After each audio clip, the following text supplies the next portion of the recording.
Tu sais exactement ce que tu ne devrais plus faire. Et pourtant, tu le refais. Encore. Et encore. Tu te promets de ne plus répondre à ce message. De ne plus courir après quelqu'un qui ne te choisit pas. De ne plus t'oublier pour être aimé. Mais au moment décisif, tu replonges. Et tu te demandes. Qu'est-ce qui ne va pas chez moi? Ce n'est pas un manque de volonté. Ce n'est pas un manque de discipline. Et ce n'est certainement pas parce que tu es faible. La vérité est beaucoup plus profonde. Et elle commence bien avant tes relations actuelles. Elle commence dans ton enfance. 1. Le programme invisible. Quand tu étais enfant, tu ne faisais pas qu'apprendre à parler, à marcher ou à comprendre le monde. Tu apprenais surtout à aimer, sans même t'en rendre compte. Chaque regard que tu recevais, chaque silence, chaque absence, chaque geste de tendresse ou au contraire chaque distance émotionnelle construisait en toi une carte invisible des relations. Tu n'avais pas besoin qu'on t'explique ce qu'était l'amour. Ton cerveau l'enregistrait à travers ce que tu vivais. Si on te consolait quand tu pleurais, tu apprenais que tes émotions avaient de la valeur. Si on t'ignorait, tu apprenais à les cacher.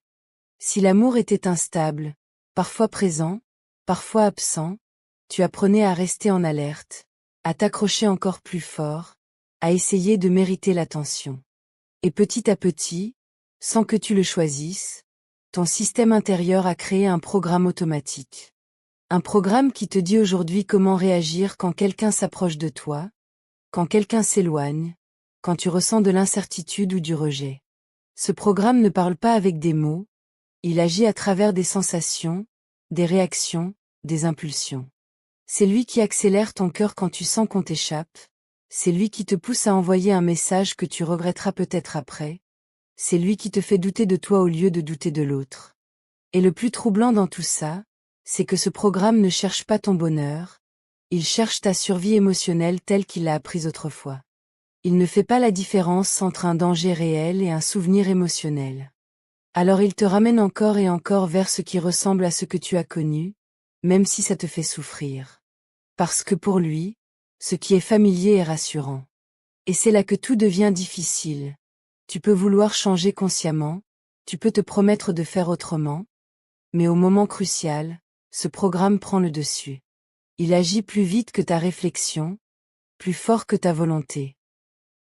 Et tant que tu ne comprends pas qu'il existe, tu continueras à te battre contre toi-même, à croire que tu es le problème, alors qu'en réalité, tu es simplement en train de rejouer un schéma ancien qui n'a jamais été guéri.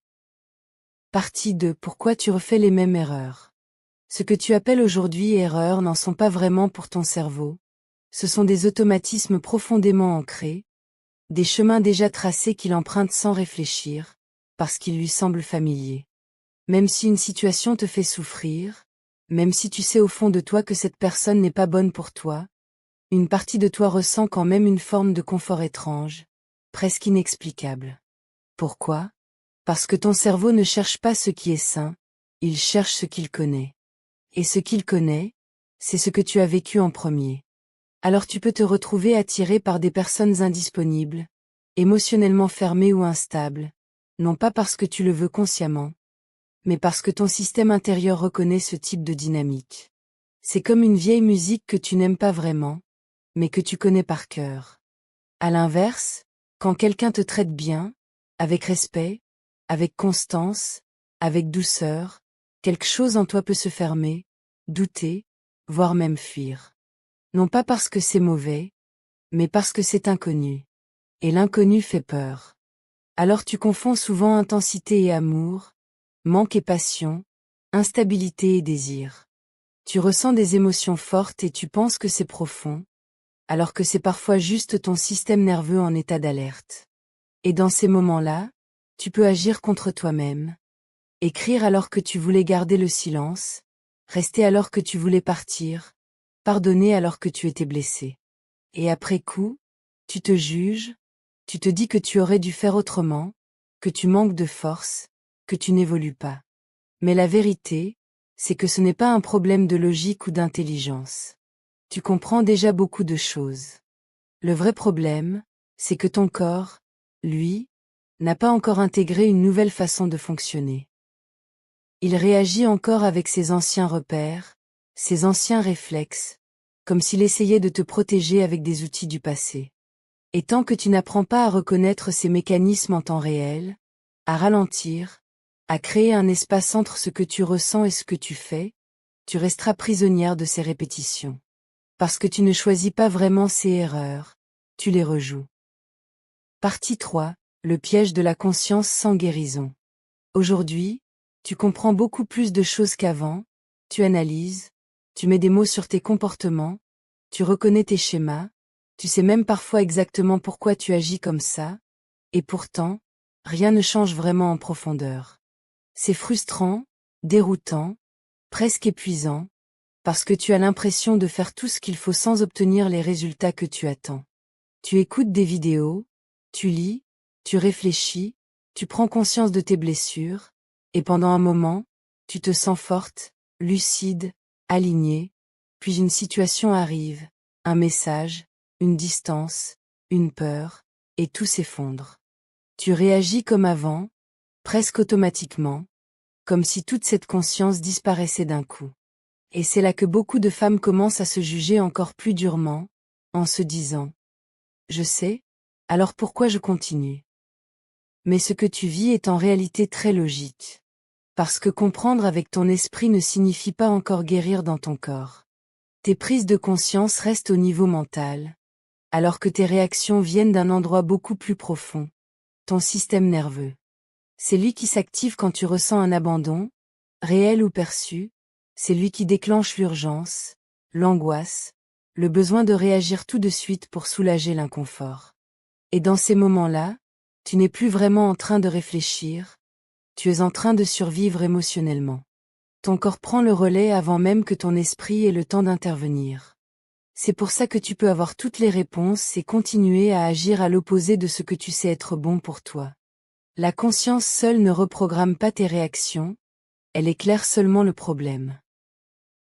Et tant que tu restes uniquement dans la compréhension, sans apprendre à réguler ce que tu ressens à l'intérieur de toi, tu resteras coincé dans ce décalage entre ce que tu sais et ce que tu fais. Ce n'est pas un manque de discipline, ni un manque de volonté, c'est simplement que ton corps n'a pas encore appris une nouvelle sécurité.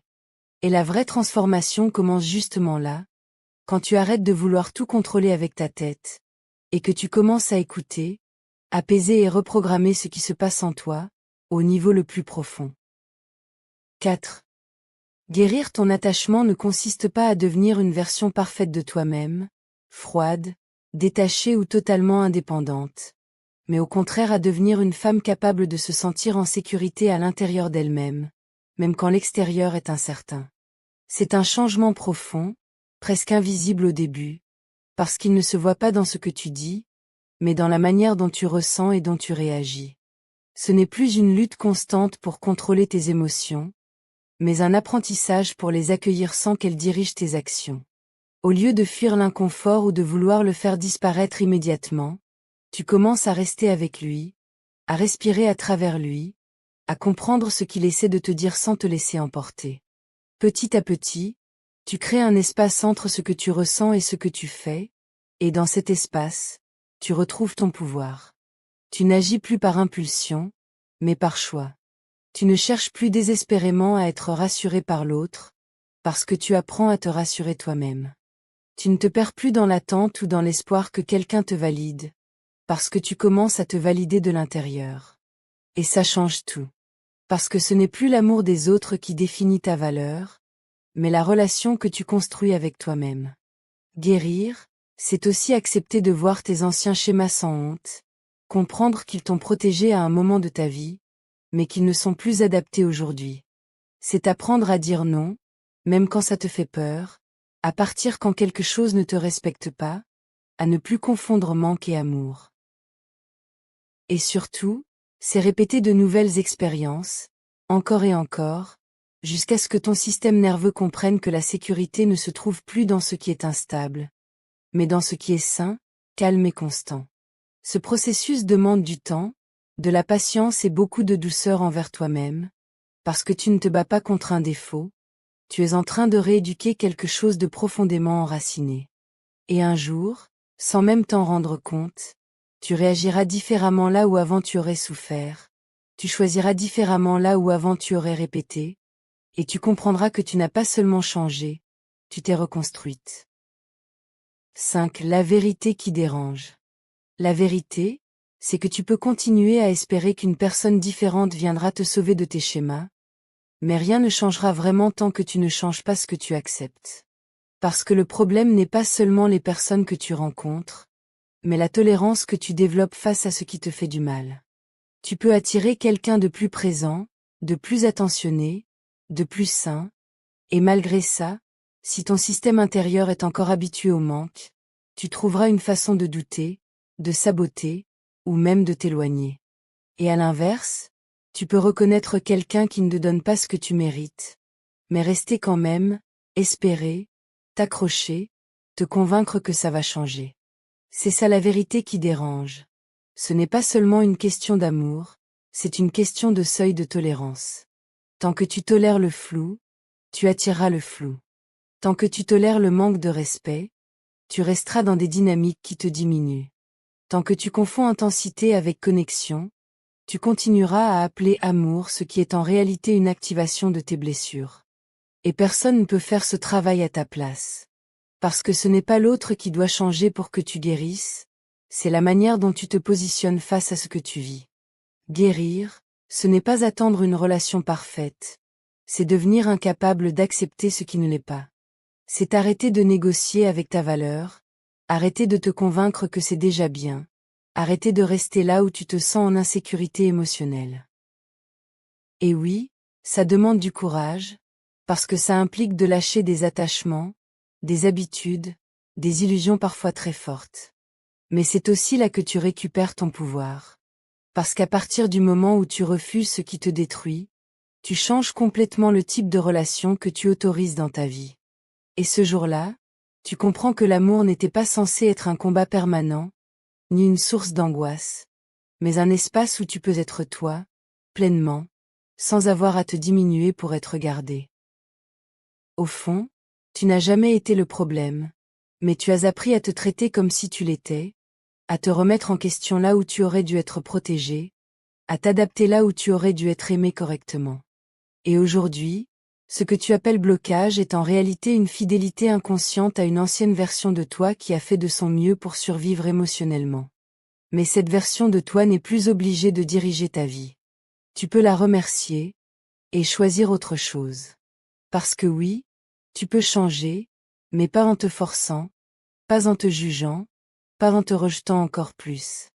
Le vrai changement commence quand tu te regardes avec lucidité et bienveillance à la fois, quand tu comprends que tes réactions ont un sens, même si elles te font souffrir, et que tu décides d'apprendre une nouvelle manière d'être, plus alignée, plus apaisée, plus respectueuse de toi-même. Ce n'est pas un déclic magique, c'est un chemin, fait de prise de conscience, de rechutes parfois, de petites victoires invisibles, mais profondément puissantes. Et un jour, sans même t'en rendre compte, tu ne réagiras plus comme avant, tu ne courras plus après ce qui te fuit, tu ne douteras plus de ta valeur face à quelqu'un qui ne sait pas te voir. Tu deviendras stable là où tu étais en insécurité, calme là où tu étais dans l'urgence, ancré là où tu étais perdu. Et ce jour-là, tu ne seras pas devenu quelqu'un d'autre, tu seras simplement revenu à toi, à une version de toi qui n'a plus besoin de souffrir pour se sentir vivante, ni de se perdre pour être aimée. Si tu es arrivé jusqu'ici, ce n'est pas un hasard, c'est que quelque chose en toi est déjà en train de se réveiller, de comprendre, de voir plus clair dans ce que tu vis et dans ce que tu ressens. Peut-être que tu t'es reconnu dans certaines situations, dans certaines réactions, peut-être que tu as mis des mots pour la première fois sur des émotions que tu n'arrivais pas à expliquer, et rien que ça, c'est déjà énorme. Parce que le changement commence toujours par la conscience. Alors si cette vidéo t'a parlé, écris en commentaire, je me choisis. Pas pour faire joli, mais comme un engagement envers toi-même, comme une décision intérieure de ne plus t'abandonner dans des situations qui ne te respectent pas. Et si tu connais une femme qui vit la même chose, partage-lui cette vidéo, parce que parfois, une prise de conscience peut tout changer. Abonne-toi si tu veux continuer ce chemin, si tu veux des vidéos vraies, profondes, sans filtre, qui ne te vendent pas des solutions rapides mais qui t'aident à te reconstruire en profondeur. Ici, on ne cherche pas à devenir parfaite, on cherche à devenir libre, alignée et solide intérieurement. Et rappelle-toi d'une chose, tu mérites un amour qui ne te fait pas douter de ta valeur, et ce chemin-là commence toujours par la relation que tu construis avec toi-même.